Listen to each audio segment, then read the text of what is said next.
All right. You said you had a big balls that we haven't discussed. Yeah, I got a couple here. All right, let's hear it. Chad, are we backing the Washington Commanders?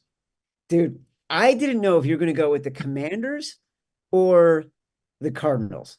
And look, we talked about this the other day. Is Jacoby Brissett just getting in his licks at the end of games when the game is so far out of reach? He looks I better than know. he is. I know. I don't know what to Is do with it. is like He is San looks great though Francisco on film. is San Francisco in a spot where historically they're terrible and you want to fade them? Or are they going to be in a spot where they know they need to get it right and prove that they can dominate a game? Trent Williams, again, injured.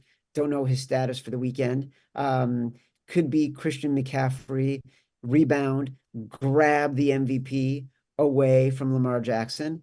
I mean, it certainly takes balls. So that was one, and then you already said it, like Arizona.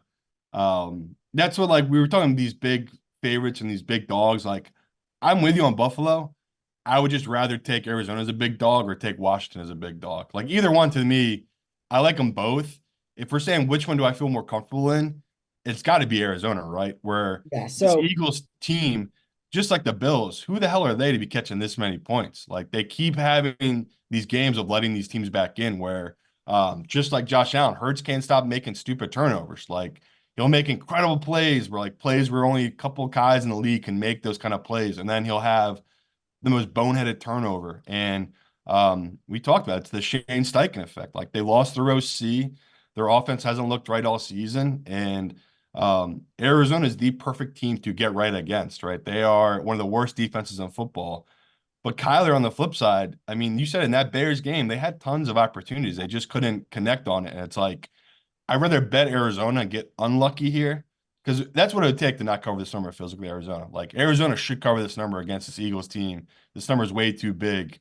It's just a classic spot of the books. They know the 10-point teasers are coming in heavy. Like this is such a 10-point teaser game. Like this game, the 49ers, the Bills, people love those kind of bets. Like stringing all three of them together, that's just it lines up perfectly. So unfortunately, this number has come down, but I would still take it at 11 if you would take the Arizona. Again, I'd feel more comfortable taking this over Washington just because we've seen the 49ers actually play really well this year. We have not seen that from the Eagles.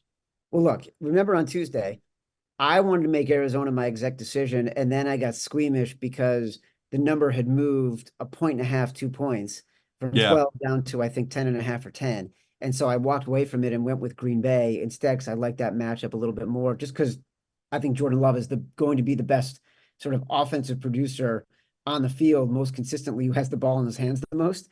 yeah. But I think the breakdown matchup wise for Arizona in this game is great for them. And I love Trey McBride against the middle of this Eagles defense that has just not been able to be productive defending against the middle of the field, especially tight ends in the middle of the field. So Arizona Cardinals against the Philadelphia Eagles as underdogs will be our big balls bet of the week. Saying it for the entire hotel to hear. Throw that graphic up there, Tito. We are not afraid of it. Not afraid of it at all.